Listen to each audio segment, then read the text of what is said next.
Karagdagang mga tuntunin tungkol sa handog na pagpaparangal sa Panginoon. Ito ang mga tuntunin tungkol sa handog na pagpaparangal. Ang mga paring mula sa angkan ni Aaron ang magdadala nito sa Panginoon sa harap ng altar. Dadakot ang pari sa handog na harinang may halong langis, at dadalhin niya sa altar, pati ang mga insensong inilagay sa harina. Susunugin niya ito bilang alaala sa Panginoon. Ang mabangong samyo ng handog na ito'y makalulugod sa Panginoon. Ang natitirang harina ay lulutuin at kakainin ni Aaron at ng kanyang mga angkan.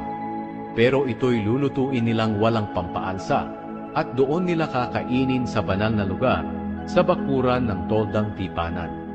Inilaan iyon ng Panginoon para sa kanila, bilang bahagi ng pagkaing inihandog sa Kanya.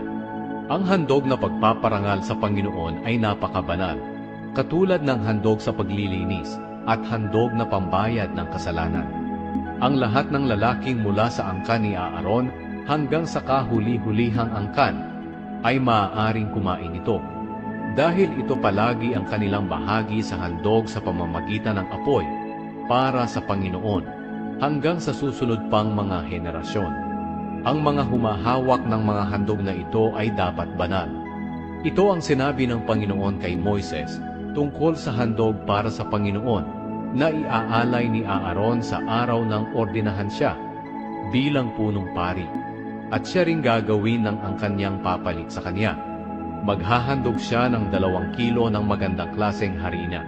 Ito ay handog na pagpaparangal sa Panginoon na dapat gawin magpakailanman. Ang kalahati nito'y ihahandog niya sa umaga, at ang kalahati naman ay sa hapon. Ang harinang ito ay hahaluan ng mantika at lulutuin sa kawali, pagpipira-pirasuhin, at ihahandog sa Panginoon bilang handog na pagpaparangal. Ang mabangong samyo nito ay makalulugod sa Kanya.